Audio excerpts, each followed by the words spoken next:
વિષય છે અહીંયા આપણે ઘણા વખતથી ચલાવી છે.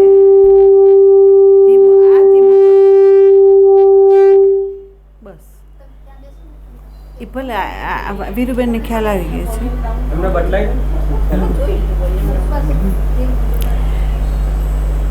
ભાઈનો જે પ્રશ્ન છે કે અંતઃકરણની અંદર બે વ્યક્તિ રહે છે, અને આપણે વ્યક્તિ નહીં કહીએ, આત્મા અને પરમાત્મા બે રહે છે.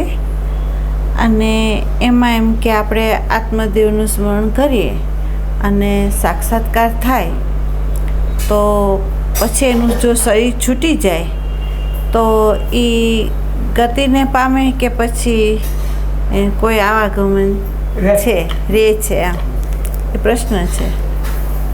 હવે આપણે પણ એ જ સત્સંગમાં વહી રહ્યા છે કે આપણે જે ચૂક્યા છે એણે આપણને આત્માની સ્મૃતિ જે હતી એની વિસ્મૃતિ કરાવી દીધી અને જીવાત્માની યાદી કરાવી. હવે જોજો, જીવાત્મા કોને કેવો અને પરમાત્મા કોને કેવો એને બરાબર સમજજો.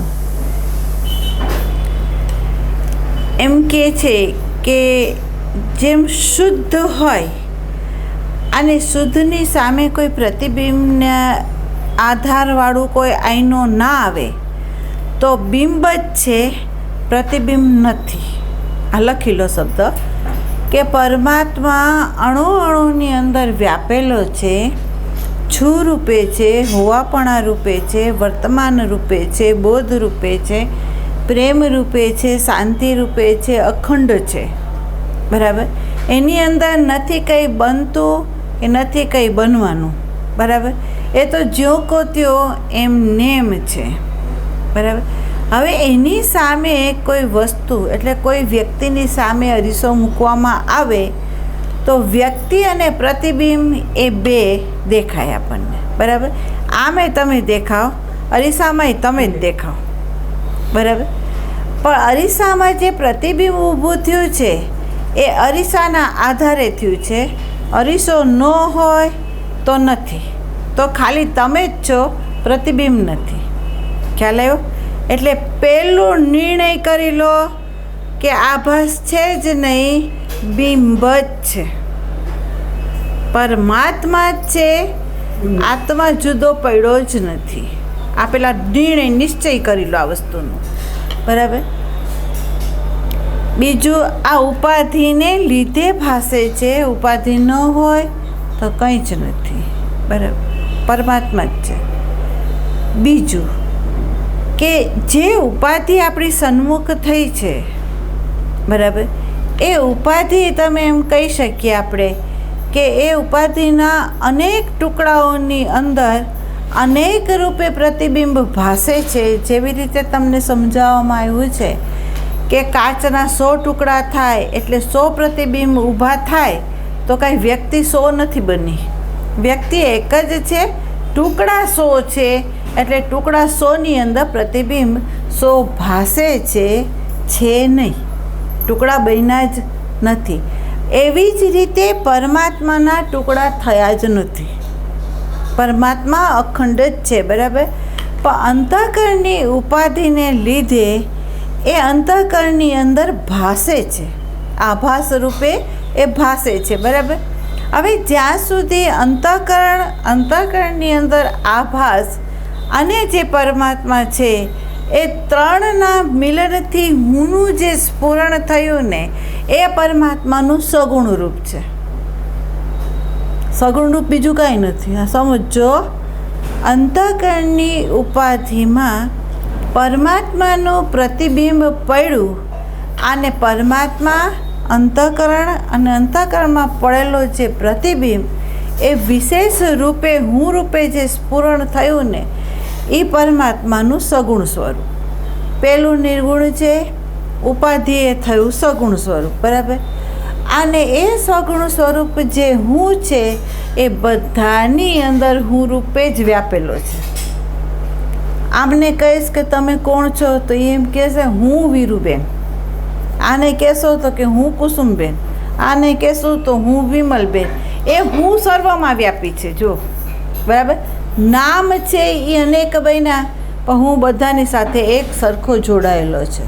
બરાબર, એમાં આ અંતઃકરણની અંદર વિશેષ રૂપે સગુણ સ્વરૂપે આભાસિક જે ચૈતન્ય પ્રતીત થાય છે, એ જે હું અખંડ જે છે એને આપણે દ્રષ્ટા પણ કહીએ છીએ, એને આપણે સાક્ષી પણ કહીએ છીએ, એને અખંડ હું પણ કહીએ છીએ. બરાબર, એ સગુણ છે, એ વિશેષ રૂપ છે. બરાબર, હવે બીજું જે હું અંદર પ્રગટ થાય છે તે હું એવો છે કે જે આપણને ફૈબાએ છઠ્ઠીના દિવસે અધ્યારોપ કરી આપ્યો અને આપણને નામકરણ કરીને આપણને એમ કીધું કે તું વીરુ છે. બરાબર, એણે એવું નહીં કીધું તું પરમાત્મા છે, એણે શું કહ્યું કે તું વીરુ છે. બરાબર, હવે એ વીરુ જે નામ આપ્યું છે એ વ્યવહારિક વ્યવસ્થા માટે અપાતા હતા કે જેથી વ્યવહારની અંદર અરાજકતા ના આવે. બરાબર, એટલે વ્યવહારિક વ્યવસ્થાના આધારે એ નામ અપાતું હતું. બન્યું એવું કે એ નામની સાથે અનેક પ્રકારના જાતિ સંસ્કાર, સમાજના સંસ્કાર, ધર્મના સંસ્કાર, અભ્યાસના સંસ્કાર, એ બધા સંસ્કારના જથ્થા સાથે વીરુ ઊભી રહી ગઈ. વીરુ કોના આધારમાં ઊભી?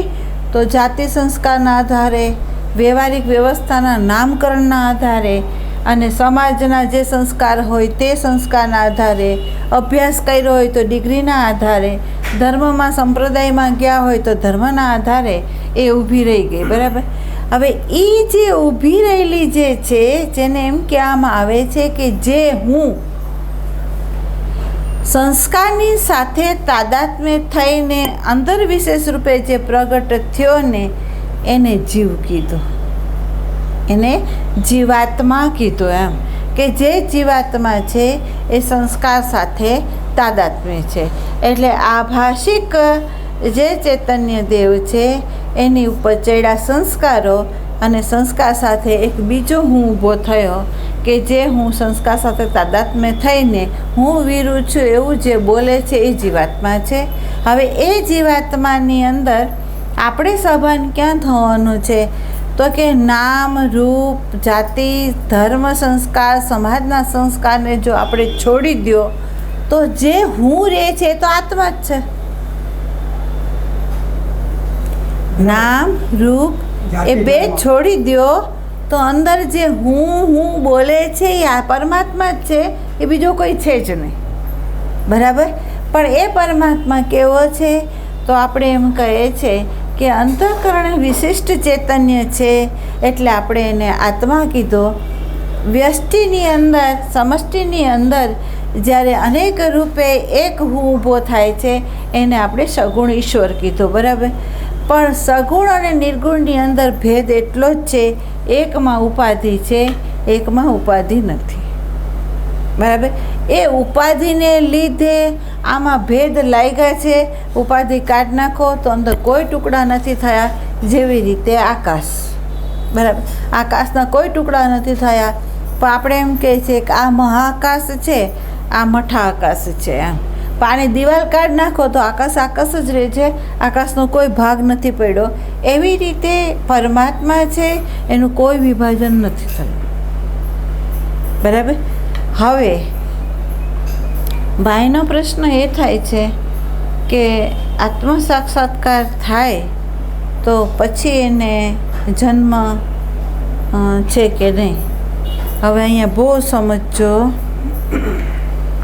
જે વ્યક્તિ છે એને જો દૃષ્ટિ મળે તો એણે એ જોવું પડશે કે પ્રેક્ટિકલમાં તમે જો ઉતરશો તો જે વસ્તુને તમે જાણતા ન હો, જે તમારા દૃશ્યમાં ના આવ્યો હોય, જેનો અનુભવ તમને ના થયો હોય, તો આપણે શું કહે કે હું એનાથી અજ્ઞાત છું, મને એનું જ્ઞાન નથી.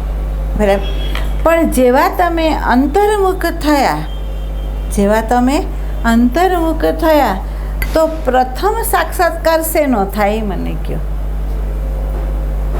ધારો કે તમે પ્રેક્ટિકલમાં આવ્યા, અંતરંગ તમે ગયા, તો પ્રથમ સાક્ષાત્કાર કોનો થાય? આત્માનો થાય. નહીં, નહીં, એ જવાબ છે. નહીં. તમે ધ્યાનમાં અત્યારે હું તમને બેસાડું તો તમને પ્રથમ સાક્ષાત્કાર કોનો? સાક્ષાત્કારનો અર્થ થાય છે જે નહોતું એનું અત્યારે તમને દર્શન થયું, જે અજ્ઞાત હતું એને અત્યારે તમે સ્પષ્ટપણે જોઈ શક્યા, એ સાક્ષાત કોનો થાય? પ્રથમ તમે જેવા સાધનાની શરૂઆત સાચા અર્થમાં તમે જો કરો તો, સાંભળેલું નહીં, આપણે સાંભળેલાની વાત જ ન કરી, એની પર મેં ચોકડી મારી દેવાનું કીધું છે. આપણે સાંભળેલું નથી, ગોખણપટ્ટી નથી જોતી. અત્યારે આપણે અનુભવમાં આવવું છે કે આપણે જ્યારે આંખ બંધ કરીએ ત્યારે આપણને પહેલો સાક્ષાત્કાર આપણો મનનો થાય, બીજો બુદ્ધિનો થાય, ત્રીજો ચિત્તનો થાય, ચોથો અહંકારનો થાય. અને અહંકાર એટલો સૂક્ષ્મ છે કે એનો જે આધાર છે ને એ છેલ્લે એના કારણનો થાય. અને કારણ જો તમને દ્રશ્યમાં આવી જાય તો તમે એનાથી મુક્ત થાવ. અને મુક્ત થાવ ત્યારે તમે તમારા પોતાના નિજી સ્વરૂપને આ અંતઃકરણની અંદર આભાસ રૂપે જોઈ શકો. તે પહેલાં નહીં, તે પહેલાં નહીં. કોઈ વ્યક્તિ માની ન લેતા આ વસ્તુને, બરાબર? તો હવે મને એમ કહો કે મન, બુદ્ધિ, ચિત્ત, અહંકાર, અને અહંકાર જેના આધારે ઊભેલો છે એનું કારણ એ તમે જોયું છે? અને એ ધારો કે જોવા માટે આપણે એમ કહી શકશું કે એ વર્ષ, 2 વર્ષ કે 1 જન્મની સાધનામાં એ જોઈ શકે? એને લાગે છે તમને? તમે આટલા વખતથી સત્સંગમાં છો, બધા જ છો, એ કે નહીં? હા, બધા જ છે. તમે જોઈ શક્યા છો? તમે તમારા મનના વલણને પૂરેપૂરું જાણી શક્યા છો? તો સાક્ષાત્કાર દૂર રહ્યો. સમજાય ખરું પણ દેખાય નહીં. હે? સમજાય ખરું પણ દેખાય નહીં. સમજ્યા ઉપર ચોકડી મારજો. જો અહીંયા છે ને એક વસ્તુ ધ્યાન દેજો, ગલત નહીં સમજતા. મારો ઈરાદો એવો નથી તમને રિજેક્ટ કરવાનો. મારો ઈરાદો એવો છે કે આભાસિક જ્ઞાન નથી જોતું આપણને. મારો ઈરાદો શું છે? આભાસિક જ્ઞાન નથી જોતું. બીજું એક છે, કોઈ માં છે એ ગાઈડમાંથી જોઈને એનું બાળક જો જવાબ લઈ આવે તો એ માં કબૂલ નહીં કરે, કારણ કે એને ખબર છે કે પેપરમાં એ નાપાસ છે, બરાબર? એટલે સમજ શબ્દ છે ને, સમજ શબ્દ એ જો આપણે સાંભળેલું હોય, આપણે સાંભળેલું હોય, વાંચેલું હોય, એમાંથી જે સમજ પ્રગટ થાય ને એ સમજને આપણે માહિતી કહીએ છીએ. શું કહીએ છીએ? માહિતી. કે આ બુદ્ધિની માહિતી છે, આ બુદ્ધિનું જે જ્ઞાન છે એની તાકાત નથી કે તમારા અંતઃકરણમાં રહેલું જે અજ્ઞાન રૂપી જે અંધકાર છે ને એને દૂર કરી શકે. એ નહીં કરી શકે. આ લખી લો, એ નહીં કરી શકે. કહી શકશે, કયું જ્ઞાન કરી શકશે? તો તમારી પોતાની ત્રીજા નેત્રથી દ્રષ્ટાના સ્પષ્ટપણે એના કેન્દ્રમાં રહીને એ કિરણ જે પ્રકાશ રૂપે બહાર નીકળ્યું અને એના દર્શનમાં જે આવ્યું અને એમાંથી જે સમજ પ્રગટ થઈને એને આપણે કહીએ છીએ સમજ. જે દર્શનમાંથી આપણને અંદર જે યથાર્થ સમજ પ્રગટ થઈ તો એને આપણે કહીએ છીએ સમજ. અને આ જે સમજ છે ને એ ભર ઊંઘની અંદર તમે હો ને તો કોઈની તાકાત નથી કે આ સમજની કોઈ વિસ્મૃતિ કરાવી શકે. આ સમજની વિસ્મૃતિ કોઈ ભર ઊંઘમાં હોય તો પણ એને નથી થવાની, કારણ કે આ સમજ એના દર્શનમાંથી, એના અનુભવમાંથી પ્રગટ થયેલી છે. એટલે કોઈ વ્યક્તિ સામે એમ પૂછે કે આ તમારો અનુભવ છે તો તમે હથોડો ઠોકીને કહી શકશો કે આ મારો જ અનુભવ છે, બરાબર? અને જો તમારો અનુભવ એ નહીં હોય તો હું તમને હલબલાવી શકીશ. કેમ? તો મને ખબર છે આગે ક્યાં હે, મને ખબર છે કે આગે શું છે. કેમ? તો તમે એક વસ્તુનો જવાબ આપશો, બે વસ્તુનો જવાબ આપશો, પણ ત્રીજી જે વસ્તુ છે એનો તમે નહીં આપી શકો. ખ્યાલ આવ્યો? એટલે સમજ જે છે એ આપણા ખુદના દ્રષ્ટાના કેન્દ્રમાંથી જે વસ્તુને જોઈ હોય અને એ વસ્તુના નિરીક્ષણમાંથી તમારી અંદર જે પ્રગટ થયું બોધ, એ સમજ છે, બીજું નહીં. બરાબર? તો હવે સમજો કે પ્રથમ આપણે એમ કહી શકશું કે જેને સાધનાની શરૂઆત કરી, જેને સાધના એટલે આપણા વેદાંતની અંદર એમ કહેવામાં આવ્યું છે કે આ જ્ઞાનનો અધિકારી કોણ. પુરાણોમાં એમ કહેવામાં આવ્યું છે કે આ સત્સંગ જે છે, આ કથાનો અધિકારી કોણ છે, તો એની અંદર એમ કીધું છે કે જેનું સરળ મન કટુલાય, જેની મનની અંદર કોઈ કપટ નથી, એવું જેનું સરળ મન થયું છે એ આ રામકથાનો અધિકારી છે. બરાબર? અહીંયા અધ્યાત્મનો અધિકારી એમ કીધો છે કે જેની અંદર વિવેક, વૈરાગ્ય, સડસંપત્તિ અને મુમુક્ષુતા જાગી હોય, તો એ અધ્યાત્મનો અધિકારી છે, બીજો નથી. બરાબર?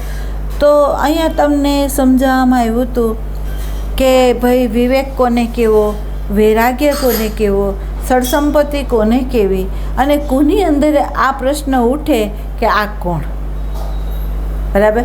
તો હવે તમે વિચાર કરો કે જેને આત્મા અને પરમાત્માનો વિવેક જાગ્યો છે, જેને છું અને હુંનો વિવેક જાગ્યો છે, જેને અહંકારની પ્રવૃત્તિમાં વૈરાગ આવ્યો છે, અને જે વ્યક્તિની અંદર વિવેક જાગ્યો હોય, અહંકારની પ્રવૃત્તિમાં વૈરાગ આવ્યો હોય, તો તમને એમ કીધું છે કે એ સાધક છે એ વર્તમાનના દરવાજામાં આવી ગયો છે, અને જે વર્તમાનના દરવાજામાં આવી ગયો છે તો એને આ બોડીગત આવશ્યકતા હોય એટલા જ એના વિચાર હોય, અને એટલું જ એની ગતિ હોય, એનાથી ઓવર ન શબ્દથી, ન સ્પર્શથી, ન રૂપથી, ન રસથી કે ન ગંધથી એની બહિરંગ કોઈ ગતિ હોય ના હોય. જેની અંદર આ પ્રગટ થયું છે એની બહિરંગ ગતિ ના હોય, એની અંતરંગ ગતિ હોય, એણે ઉર્જાને બચાવી લીધી છે. બરાબર?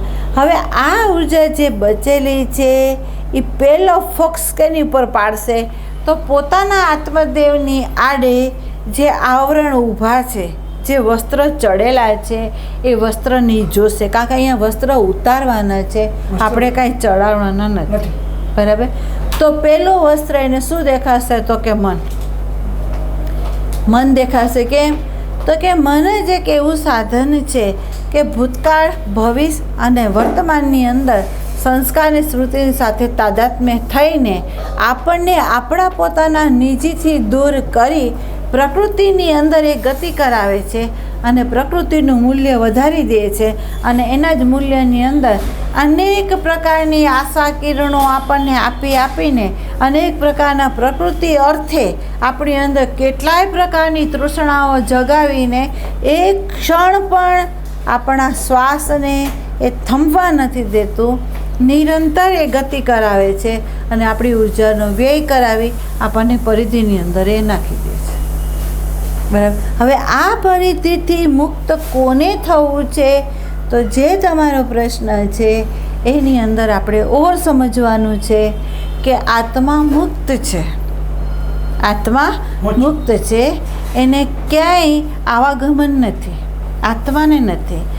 આવાગમન છે તો કોને છે, તો આપણને ખબર પડે છે કે આપણું જે આ સ્થૂળ દેહ છે એ સ્થૂળ દેહને સાધન બનાવે છે આપણી અંદર રહેલી વાસનાઓ, અને વાસના અનુસાર એની જેવી મતિ હોય, જેવા કર્મ હોય, એ પ્રમાણે એને સાધન મળે છે, એ પ્રમાણે એને જાતિ મળે છે, એ પ્રમાણે એને દેશ મળે છે, અને એની અંદર એ આ સાધનની અંદર પ્રવેશ કરી આ સૂક્ષ્મદેહ પોતાની વાસના અનુસાર અને ગતિ કરાવીને અનેક પ્રકારના કર્તૃત્વના ભાવમાંથી કર્મ કરાવી અને આપણને ઘુમાવી રહ્યું છે.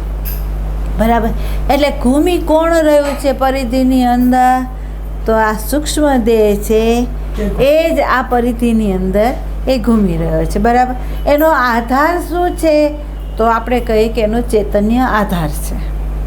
ચૈતન્ય ફક્ત આધારમાં જ છે, પણ એ જે ફરે છે એ આપણો સૂક્ષ્મ દેહ કોના આધારે ફરે છે? એની વાસનાના આધારે. વાસના જો ન હોય તો એ ગતિ ન કરે. એક ધ્યાન દેજો, તમે ધરાયેલા હો, તૃપ્ત હો, તો તમારી અંદરથી ખાવાની કે રસોડામાં જવાની ઈચ્છા છે ખરી? બરાબર. એનો અર્થ એમ થયો કે જો તમે તૃપ્ત હો અને તમારી અંદર કોઈ પ્રકારની પણ વાસના ન હોય તો આ દેહને ગતિ આપી શકે ખરું કોઈ? બરાબર.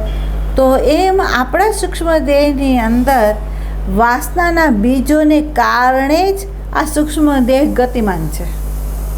જેવી પ્રકારની વાસનાઓ છે એ પ્રકારે. બરાબર. તો અહીંયા આપણે આ સૂક્ષ્મ જે દેહ છે એને આપણે મુક્તિ આપવી છે. શેનાથી મુક્તિ આપવી છે? તો વાસનાના બીજોથી મુક્તિ આપવી છે. બહુ સમજો, આપણે એને મુક્તિ આપવી છે, વાસનાના બીજોથી મુક્તિ આપવી છે. બરાબર.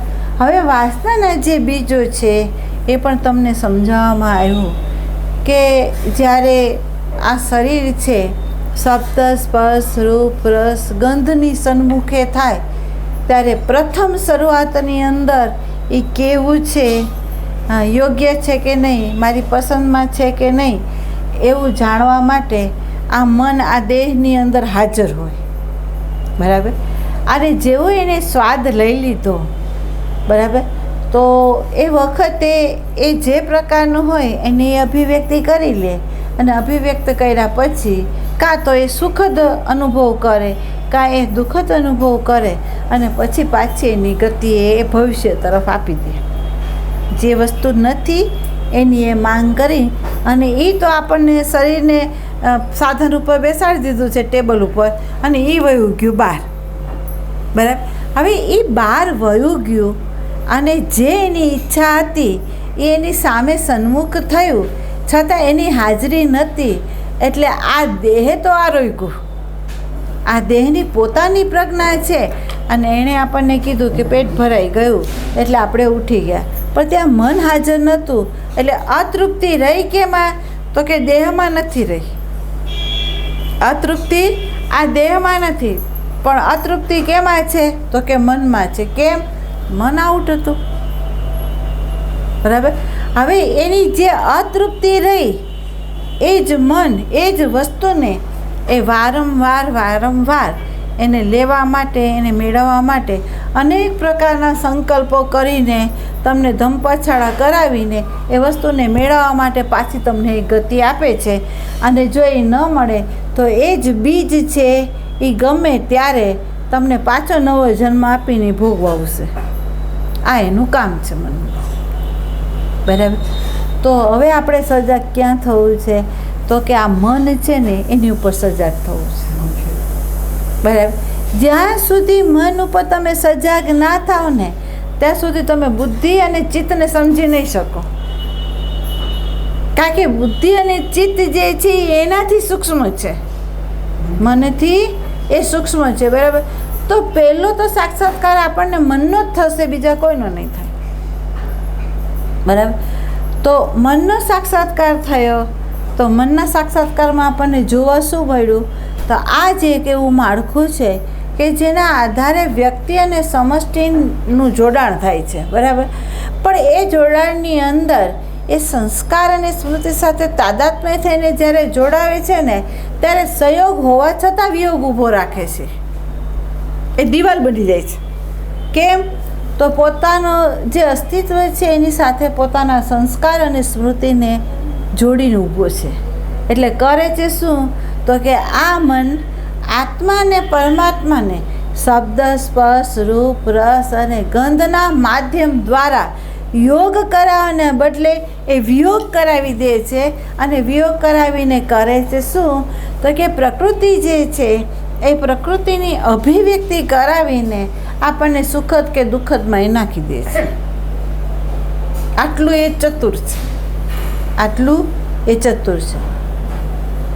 તમને ખબર હોય તો જે વ્યક્તિ માંદા પડતા હશે એને આ ખબર હશે જે વ્યક્તિ ડિલિવરી જેને થઈ હશે એને આ ખબર હશે. માંદગી આવે, આ મનને જીવવું છે, મનને જીવવું છે.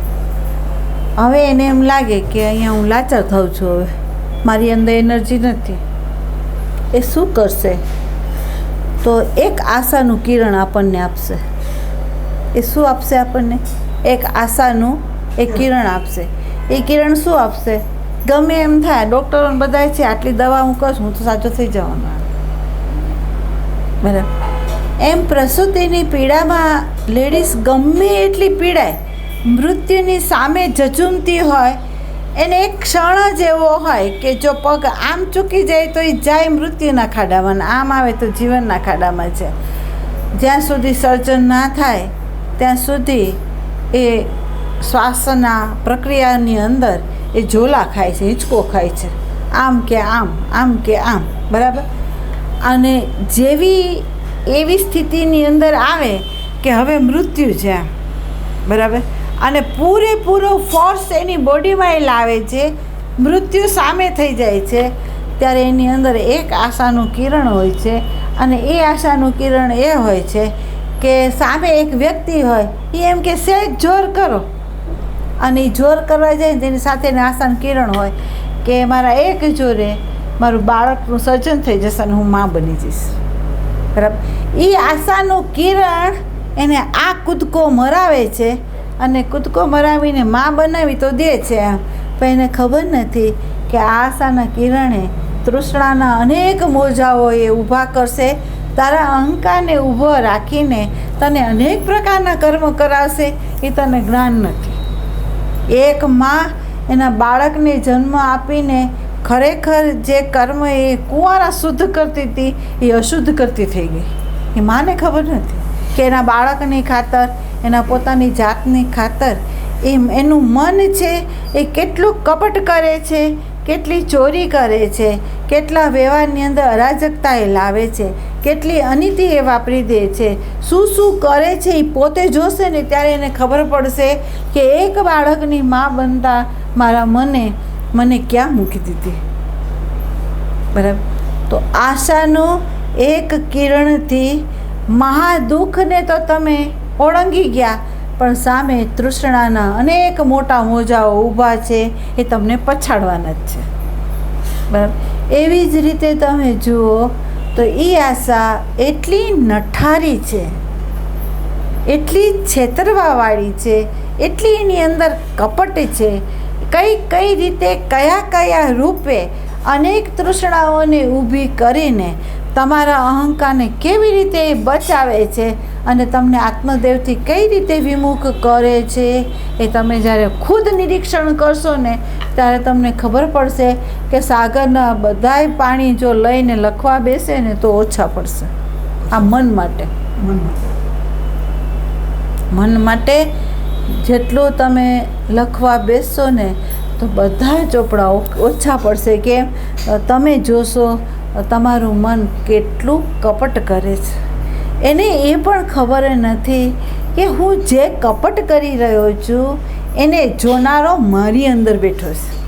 એને ખબર નથી પરમાત્મા ક્યાંય બહાર નથી. પરમાત્મા કહે છે હું હર પલ હર ક્ષણ તારી અંદર બેસીને જોઉં છું. તું શું કરે છે હું તારી અતિ નજીક છું. તું છેતરશે તો કોને છેતરશે? તો બીજાના મનને છેતરી શકશે, પણ તારા આત્માને તું નહીં છેતરી શકે. તું કેટલું કપટ કરીને કેટલી ચતુરાઈ કરે છે એને તું જો. અને અતિ કર્મની સૂક્ષ્મમાં તમે જો જશો તો તમને બહારનું ઉપરનું પડ એવું લાગશે કે તમે સજ્જન છો, સાત્વિક છો. અંદર જ્યારે જશો તો તમને ખબર પડશે કે તમે કેવા છો, તમે કેટલી હિંસા કરો છો, તમે કેટલું કપટ કરો છો, તમે કેટલી ચોરી કરો છો, તમે કેટલું જૂઠું બોલો છો. એને તમે નિરીક્ષણ કરો તો તમને ખબર પડશે અને તમે આશા રાખો છો કે મારી અંદર પરમાત્મા પ્રગટ થાય. કેવી રીતે થાય? કેવી રીતે આ અંતઃકરણમાં પ્રગટ થાય? પરમાત્માના પણ સંતો ના પાડે છે. સંતો શું કહે છે? વિવેકનો દીવો જેનો જાગ્યો, વિવેકનો જેનો દીવો જાગ્યો એને વૈરાગ એના અહંકારથી જ આવ્યો. એનો વૈરાગ શેમાં છે? એના અહંકારમાં. એ કોઈ પોષતી પ્રવૃત્તિ એવી નહીં કરે કે જેમાં અહંકાર પોસાઈ જાય. બરાબર. એને પીછોડો આપણો અહીંથી સમાજમાંથી છોડાયો તો ધર્મના નામની અંદર પણ એ કામ એણે કર્યું.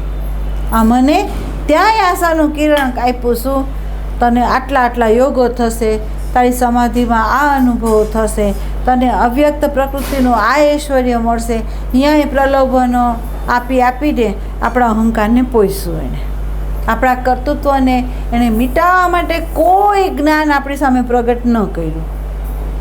આવું આ મન છે. બરાબર. અત્યાર સુધી મનનો જ વિશ્વાસ કરતાં આપણે હાયલા છે. મનના કહેવા પ્રમાણે જ આપણે હાયલા છે. એ એટલો હાવી થઈને આપણી જોડે આપણી પ્રવૃત્તિ કરાવી દે છે, આપણને ખબર સુદ્ધા પડતી નથી. બરાબર. તો પ્રથમ સાક્ષાત્કાર આ મનનો થશે. અને આ મનના માળખાની અંદર કેટલા ફણગા ફૂટેલા છે એ તમને જોવા મળશે. જેને એમ કહેવામાં આવે છે કે રેકેય મુનિ જાનશ્રુતિ રાજાને એમ જ કહે છે, વાયુથી વિશ્વની ઉત્પત્તિ અને વાયુમાં જ લઈ. બરાબર. એનો કહેવાનો ભાવાર્થ એમ થયો કે જ્યાં મનનું અસ્તિત્વ છે ત્યાં વિશ્વ ઊભું છે, અને જ્યાં મનનું અસ્તિત્વ જ નથી ને ત્યાં વિશ્વ છે જ નહીં. ત્યાં વિશ્વ છે નહીં તો ત્યાં છે કોણ? તો કે તમારી અંદર રહેલો વિશેષ રૂપે જે પરમાત્મા છે એ દ્રષ્ટા જ છે, એ સાક્ષી જ છે, બીજાનું અસ્તિત્વ છે. ખ્યાલ આવ્યો? પણ ત્યાં સુધી આવવા માટે આ 4 માળ ચડવા પડે એમ છે. આ 4ને પ્રકાશવા પડે એમ છે. જો તમે એને ન પ્રકાશો, એનાથી અસંગ ના થાવ તો આત્મ સાક્ષાત્કાર ના થાય. તે આત્મ સાક્ષાત્કારનો અર્થ થાય છે આપણા અંતઃકરણની અંદર એને વિશેષ રૂપે જોઈ લેવું. આપણા જ અંતઃકરણની અંદર આભાસ રૂપે એને જોઈ લેવું. અંતઃકરણની અંદર એનો સ્વભાવ અનુસાર શાંતિ રૂપે પ્રગટ થશે, આનંદ રૂપે પ્રગટ થશે, પ્રેમ રૂપે પ્રગટ થશે, જ્ઞાન રૂપે પ્રગટ થશે. ધ્યાન દેજો. આ 4 સ્વરૂપે ઊભો છે એ પ્રગટ થયો તો એ અખંડતા જ રહેશે. એની અંદર અશાંતિનું એક ઝલકે નહીં આવે. આવ્યું તે પ્રગટ નથી થયો, અને જો નથી આવ્યું તો શાંતિ જે છે એ કોઈક આધાર ઉપર છે. જેમ આપણે એમ કહીએ કે ઘોંઘાટ બહુ થતો હોય અને એ ઘોંઘાટથી નીકળીને એકાંતમાં જઈને બેસે તો ત્યાં શાંતિનો અનુભવ થશે. પ્રકૃતિના સંગમાં બેસો તો શાંતિનો અનુભવ થશે. બરાબર. એવા સાગરની સન્મુખ જશો તો એનર્જીનો અનુભવ થશે. સૂર્યની સન્મુખ જશો તો પ્રકાશનો અનુભવ થશે. પણ એ જે અનુભવ તમને જે થાય છે એ કંઈક આધાર બીજો છે, ત્યાં આધાર આત્મા નથી. બરાબર. એટલે અહીંયા આપણે સભાન થઈ જવાનું છે. બસ. બરાબર. હવે આપણી અંદર એને જો પ્રગટ કરવો હોય તો જો વ્યક્તિ જાગે, વર્તમાનના દ્વારમાં આવીને નિરીક્ષણ કરે, અને નિરીક્ષણ કરતાં એની અંદર રિધમ આવે. પહેલાં નિરીક્ષણની અંદર મનના આખા સ્વરૂપને જો જાણ્યા પછી ભૂતકાળની સ્મૃતિ અને ભવિષ્યની કલ્પના અને વર્તમાનની અંદર સંસ્કારની સ્મૃતિનું તાદાત્મ્ય તોડીને આપણે જો જોવાનું શરૂ કરીએ તો ધીમે ધીમે વસ્ત્ર ઉતારવાનું શરૂ થાય. તે પહેલાં વસ્ત્ર ઉતરતા નથી. તે પહેલાં તો વસ્ત્ર ચડી જાય છે, ઉતરતા નથી. બરાબર. વસ્ત્ર ઉતરે તો તમને ખબર છે કે 1 મણનો ભારો લીધો હોય અને એની અંદરથી એક જ લાકડું જો પડી જાય તો એક લાકડું પડવાથી હળવાશ થાય, હલકાપણું થાય, આપણને હળવાશનો અનુભવ થાય. એમ જેમ જેમ જેમ જેમ તમે અંતરંગ જાગૃત થતા જાઓ તો તમારા અંતઃકરણની અંદર જેટલી વસ્તુઓ છૂટતી જશે ને એટલી હળવાશ તો આવશે તમને. એની ના નથી. બરાબર. પણ આપણને પૂરી હળવાશ જોતી હોય તો આપણું કદમને ક્યાંય સ્ટોપ કરવાનું નથી. સંતોષ ધનને અહીંયા મેળવવાનું નથી, અહીંયા અસંતોષી રહેવાનું છે. સાધનામાં અસંતોષ જો કોઈની અંદર રહ્યો એ સારો છે, અને વ્યવહારની અંદર સંતોષ ધન જેને મેળવવું હોય એ પુણ્યશાળી છે. બરાબર. તો અહીંયા અસંતોષ આપણને રહેવો જોઈએ. તો આશાના કિરણો જ્યાં જ્યાં દેખાય ત્યાં ચેતી જજો કે આ કિરણ જે છે અહંકારના કેન્દ્રમાંથી ઉઠેલું છે. તો આ કિરણ અનેક તૃષ્ણાઓના મોજાઓને લઈને આપણી પાસે આવશે. કેમ? તો કે આશાના કિરણે અહંકારને પોષણ આપ્યું અને તૃષ્ણાએ અહંકારને ગતિ આપી. બરાબર. તો આ બેથી જો તમે સજાગ થઈ જાઓ તો ધીમે ધીમે એની પાસે કંઈ છે નહીં, એ ઉદાસીન બનશે, અને ઉદાસીન બનશે તો એ જ મનોવૃત્તિ અંતરંગ જશે, બીજી નહીં જાય. જેમ આપણે કહીએ છીએ કે 16 વર્ષની ઉંમરની અંદર રામચંદ્રજી યાત્રા કરી અને એ યાત્રાની અંદર એને વૈરાગ આવી ગયો. બરાબર. એની અંદર ઉદાસીનતા આવી ગઈ કે અંતે તો મરવાનું છે, તો પછી આને ભોગવવાથી લાભ શું? બરાબર. એટલે એને વૈરાગ આવી ગયા. તો એ વૈરાગ કેવો હતો? તે કે બહારનું પરિબળ જોયું અને જાણ્યું એનાથી આવ્યું, પણ યથાર્થ દર્શન નહોતું. ત્યાં ભયથી આવી જાય છે. તો અહીંયા કહે છે ભય નથી. અહીંયા વૈરાગ કેવો છે? તો કે સમજપૂર્વકનો છે. સમજપૂર્વકનો છે, જેને આ જ્ઞાન ગુરુ દ્વારા મળેલું છે, અને એ દૃષ્ટિ અનુસાર એની અંદર હવે એ કિરણ પ્રગટ થયું છે વિવેકનું. તો એ શું કરશે? તો કે જે રેખા છે એ રેખાને ઓળંગશે નહીં. સ્વના આત્મસ્મરણમાં રહીને એ વ્યવહારની અંદર કાર્ય કરશે કે જેથી એને કામરૂપી રાવણ ન રહી જાય, એ સજાગ રહેશે. બરાબર. આશા તૃષ્ણાના પરિબળો એને ન શોષી જાય એમાં એ સજાગ રહેશે. પણ ક્યારે? તો એને ગુરુ દ્રષ્ટિ મળી હોય અને એ દ્રષ્ટિ લઈને એણે જોવાનું શરૂ કર્યું હોય તો. બરાબર. બીજું, ઘણા લોકો એવા છે કે જેને આપણે એમ કહીએ કે સાક્ષાત્કાર થયો અને એ લોકો ગુરુ છે, અને એમને જે સાક્ષાત્કાર થયો હોય એવી વ્યક્તિનું શું થાય? તો અહીંયા એક વાત સ્પષ્ટ કહું કે સાક્ષાત્કાર જેને યથાર્થ રીતે અંતઃકરણમાં થઈ ગયો, થઈ ગયા પછી એની વિસ્મૃતિ એની ન થાય. થઈ ગયા પછી એની વિસ્મૃતિ ના થાય. પણ એનું પ્રારબ્ધ હોય એટલે દેહની ગતિ હોય. જેમ આપણે એમ કહીએ કે કુંભાર છે ચાકડાને પૂરી ગતિ આપી દે અને એમાં એ ઘાટ ઘડે અને ઘાટ ઘડાઈને ઉતરી જાય, પણ ચાકડાને જેટલો વેગ આપ્યો છે એટલો તો ચાકડો ફરે છે. બરાબર. જેવી રીતે ઊંઘની અંદર કોઈ જીવને સપનું આવ્યું અને સપનામાં એને સજા થઈ અને 50 વર્ષની એને જેલ ભોગવવાની આવી, એમાં 25 વર્ષ ભોગવા અને એ જાગી ગયો, તો પહેલાં 25 કોણ ભોગવશે? તો આપણે શું કહે છે? એ જાગી ગયો તો 25 ગયા. 25 એણે ભોગવા, પણ પહેલાં 25 કોણ ભોગવે? તો ભાઈ હવે એ જાગી ગયો, સૂવે તો ને, હવે સૂવાનો નથી એટલે નહીં ભોગવાનું, એટલે સંચિતે બળી જાય છે. બરાબર. અહીંયા એક વસ્તુ છે કે સાક્ષાત્કાર થયા પછી એના અંદર રહેલા જે બીજો છે એ એને જોવાના છે.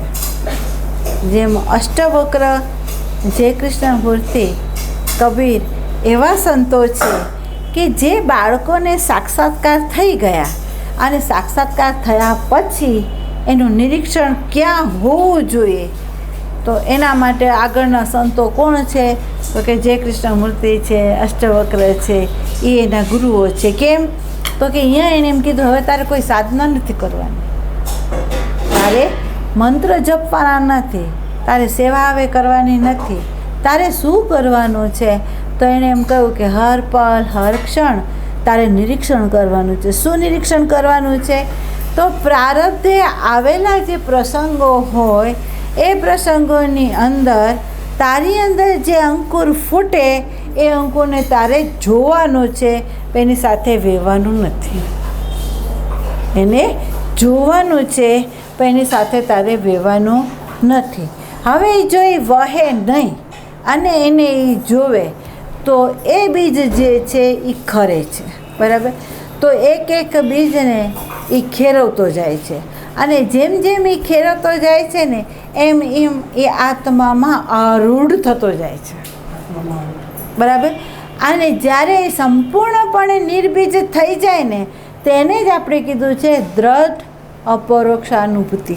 એને કીધું છે કે અહીંયા હવે એ દ્રઢ ખીલે આવી ગયો અને એ અનુભૂતિના સ્વરૂપમાં આવી ગયો છે.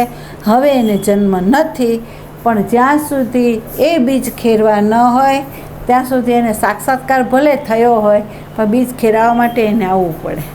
હા, એની મુક્તિમાં કોઈ બાધક નથી, એની મુક્તિમાં બાધક નથી, પણ એને પૂરું કરવા માટે, ખેરવવા માટે પણ એને આવવું પડે. અને જેને આપણે કહીએ છીએ કે ચોપડો ચોખ્ખો કરવો પડે, લેતી દેતીનો, બરાબર? હવે એવા જે સંતો હોય એવા સંતોના જીવનની અંદર આપણને જોવા મળે છે કે એ ન તો શિષ્ય બનાવતા હોય, ન તો એ વ્યાસપીઠ થોભાવતા હોય, ન તો માળખા એ ઊભા કરતા હોય, ફક્ત એનું પ્રારબ્ધ એ પૂરું કરતા હોય અને પોતાના નિજી સ્વરૂપમાં સ્થિત હોય. અને જો કોઈ આવી ચડે તો એની અંદર રહેલો જે પ્રકાશ છે એ પરા ઉતરીને એને આપી દે, બાકી એને કોઈ સંબંધ નથી. ખ્યાલ? તો એવા જે સંતો છે એ કોઈ બહાર આવી જાય છે એના પ્રારબ્ધે, અને કોઈ એવું છે કે બહાર આવતું નથી, ખાલી ભોગવીને પૂરું કરી દે છે, બરાબર? પણ જ્યાં સુધી એ પૂરેપૂરું આપણો જે સૂક્ષ્મ દેહ છે એ સંપૂર્ણપણે નિર્બીજ ના થાય ને ત્યાં સુધી આ જે બોડી છે એ આવા ગમન કરે, બરાબર? એની મુક્તિમાં કોઈ બાધક નથી. એટલે સાક્ષાત્કાર શબ્દથી અટકવાનું નથી. ઝલક મળી ગઈ તો એ અંતઃકરણને પણ હું તમને કહી શકું કે ઝલક પ્રાણની ન હોવી જોઈએ, ઝલક દ્રશ્યની ન હોવી જોઈએ. ઝલક દ્રશ્યનો જે આધાર છે એની ઉપર એની દૃષ્ટિ વહી ગઈ હોય ને એનો બોજ એને થઈ ગયો હોય તો તમે જોજો કે એવા વ્યક્તિનું જે અંતઃકરણ હોય એ અંતઃકરણ કેવું હોય. તો જેમ કોઈ વ્યક્તિએ સાકર ચાખી લીધી તો ચાખ્યા પછી એને ખબર છે કે આ સાકર છે, સાકરના અવેજીમાં કોઈ બીજી વસ્તુ મૂકવામાં આવે તો એ સ્વીકારશે નહીં. એ શું કહેશે? ના, આ નહીં, બરાબર? એવી રીતે જેનું અંતઃકરણ એના સ્વરૂપની એક ઝલક એને મળી ગઈ તો એનું અંતઃકરણ હવે બીજું નહીં સ્વીકારે, બરાબર? એ એનું પ્રમાણ છે. એ પ્રભાવિત શેનાઈથી નહીં થાય. એની અંદર તૃપ્તિ બીજી આની તૃપ્તિ હશે પણ એને પ્રકૃતિની અંદરની અતૃપ્તિ એના માટે જતી રહી હશે, એમાં એ ઉદાસીન હશે. આ એનું પ્રમાણ છે જેને સાક્ષાત્કાર થયો હોય એનું, બરાબર? એ અંતઃકરણ બતાવશે કે એની શાંતિ, એનો આનંદ, એનો પ્રેમ કોઈ વ્યક્તિમાં છે, કોઈ જગામાં છે, કોઈ તીર્થમાં છે, કોઈ ગુરુના શરીરમાં છે કે ક્યાં છે, તો એને પકડાઈ ગયું છે અહીંયા છે. એટલે એ આમ જાય છે, એ આમ નથી જતો. આ એનું પ્રમાણ છે, બરાબર? અને એ જેમ જેમ અંદર જતો જાય, જેમ જેમ અંદર જતો જાય તો એક વાત તમને ચોખ્ખી કહી શકું કે સમાજનું બાનું એવું છે કે જેણે આ મેળવું એ જગતનું કલ્યાણ કેમ ના કરે? આપણે આમ કહીએ છીએ ને, પણ એક સ્થાન એવું છે કે જેને જગત રહ્યું ન હોય તો કલ્યાણ કોનું કરે? જો આ વાત ઘણી વખત આ શરીરને બધા કહે છે, પણ આપણે એમ કહીએ છીએ કોનું? બીજું. ઋણાનુબંધનું પોટલું જે રીતે હોય એ પોટલું સત્સંગના નિમિત્તે પૂરું થતું હોય. એમ કહે છે કે જય કૃષ્ણ મૂર્તિને પૂછવામાં આવ્યું કે આપ આખા વિશ્વના સદગુરુ છો. એમ કહે છે એક ગુરુ કૃષ્ણ છે તો એક જગદગુરુ જે કૃષ્ણ મૂર્તિ છે, તો એને પૂછવામાં આવ્યું કે આપ સત્સંગ શા માટે, જો કંઈ છે જ નહીં ને આનું જ નિરીક્ષણ જો કરવાનું હોય તો તમે તો કરી ચૂકેલા છો, તો આ પ્રવૃત્તિ તમે શા માટે? અને એની જે પ્રવૃત્તિ હતી, વિમલાતાઈની જે પ્રવૃત્તિ હતી એ કેટલી હતી એ તમને કહી શકું કે એમની પ્રવૃત્તિ એટલી હતી એટલે એમણે એમ કહ્યું કે આ શરીર છે, આ શરીર છે, આ શરીરને રોટી કપડાં ને મકાનની જરૂર છે, આને એના પૂરતી તો જરૂર, પણ સાદાઈ જીવન હોય પણ સાદાઈ જીવનની જરૂર તો છે ને. બીજું એક છે પ્રારબ્ધ હોય, તો પ્રારબ્ધનું એનું જે રીતે હશે એ સત્સંગના નિમિત્તે જશે, કેટલાકને ભેગા કરશે, કેટલાકનું આદાન પ્રદાન થશે, એક ખીલાના આધારે, એક સંતના આધારે પૂરું થાય છે, બરાબર? તો એ એના આધારે પૂરું થાય છે. તો કે મને વર્ષના 4000 જો જોતા હોય, મારી આજીવિકા માટે મને 4000 જોતા હોય અને 4 લેક્ચરમાં જો મને 4000 મળી જાય તો નિવૃત્ત થઈ જાઉં છું. હું નિવૃત્ત થઈ જાઉં છું, સત્સંગ એકેય લેતો નથી. મારી આટલા પૂરતી જ પ્રવૃત્તિ છે. તો હવે વિચાર કરો કેવા સંતો છે કે એની પ્રવૃત્તિ શેના માટે છે? તો કે પોતાની રોજીરોટી કપડાં માટે. એ કોના આધારમાં નથી. કેમ? એને ખબર છે કે આટલું બધું જે પરમાત્મા છે એ કરી રહ્યો છે, તો એનું સત્કર્મ શું છે પરમાત્માના પહેલાંના આધાર ઉપર? તો કે આટલું એનું કે એ ક્યાંય કહેવા નથી જતો, એ કોઈને બોલાવવા નથી જતો, સ્વાભાવિક સમષ્ટિની વ્યવસ્થામાં કોઈ વ્યવસ્થા આવે છે એનો એ અનાદર નથી કરતો. કેમ? તો એ પરમાત્મા જ છે એમ એને ખબર છે, બરાબર? તો આ અંતઃકરણને નિમિત્ત બનાવીને પરા જો કોઈ અંતઃકરણને પાઈ દેતી હોય અને જો કોઈ પી જતું હોય, એના કાર્યને એ જોતો હોય, કરતો કંઈ ન હોય, બરાબર? તો સાક્ષાત્કારની પછી વાસનાના બીજોથી મુક્તિ અને વાસનાના નિર્બીજ થવાથી અહમનો મોક્ષ છે, ત્યાં સુધી આપણે ગતિ કરવી પડે ને પડે. સજાગ રહેવું પડે ને રહેવું પડે.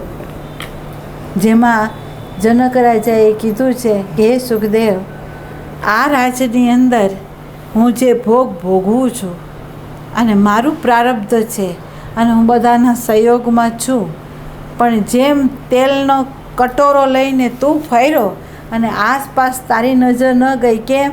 તો માથે મૃત્યુ હતું, એનાથી તને ભય હતો, એમ મને માથે કંઈક છે, ગુરુ તત્વ છે, એટલે હું પણ સજાગ છું કે આ બધાની અંદર જો સહેજ આંખનું જોકું મારું તે મને હાવી થાય એમ છે અને હું ચૂકી જાય એમ છું, મને કાળ કોળિયો કરી જાય એમ છે, બરાબર? તો એ જે એમના શબ્દ છે એ બતાવે છે શું? તો કે સતત જાગૃતિ. જેણે આત્મ સ્મરણમાં અખંડ રહીને કાર્ય કર્યું છે એ એનું પ્રવૃત્તિ બતાવે છે આપણને. હર પલ હર ક્ષણ વર્તમાનમાં રહીને રામચંદ્રજીએ પોતાની જીવનયાત્રાને પૂરી કરી છે એ રામાયણ બતાવે છે કે એક ક્ષણ એ ચૂક્યા નથી વર્તમાનમાં, બરાબર? ચૂક્યા હોય તો ભૂલો અનેક થાત, પણ એનામાં ભૂલ ક્યાંય જોવા નથી મળતી. એની જે મર્યાદા છે, મર્યાદા એટલે શું? વ્યવહારની મર્યાદા. અહીંયા બતાવ્યું છે કે મર્યાદા કોને કહે? તો કે વ્યવહારની મર્યાદા. અને વ્યવહારની મર્યાદા શું છે? તો કે પ્રારબ્ધે જે આવે એનો સ્વીકાર કરવો, એનો કોઈ વ્યક્તિ પ્રત્યે અભિપ્રાય ના આપવો અને એની અંદર રહીને આપણા જીવનની યાત્રાને પૂરી કરવી, એ એણે કર્યું,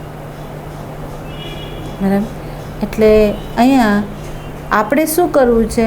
આપણે ડગલા માંડીએ છીએ, તો ડગલા માંડીએ છીએ તો આપણે હર પર હર ક્ષણ પ્રેક્ટિકલમાં રહેવું પડશે અને આપણે જોવું પડશે કે આ મન જે છે એનો સાક્ષાત્કાર આપણે કરવો પડશે. પ્રથમ મનનો કરવો પડશે, પછી બુદ્ધિનો કરજો. એ બુદ્ધિ કેવી ચંચુપાત કરે છે, કઈ રીતે આપણને હું જાણું છું એમ કેવડાવીને શ્રવણથી વિમુખ કરે છે, સાધનાથી વિમુખ કરે છે, કઈ રીતે એ તમે જોજો, બરાબર? એ નિરીક્ષણ કરશો તો આ બધું દેખાશે તમને, બરાબર? એટલે આ તો ખ્યાલ આવ્યો ને, જીવાત્મા કોને કહેવો, પરમાત્મા કોને કહેવો,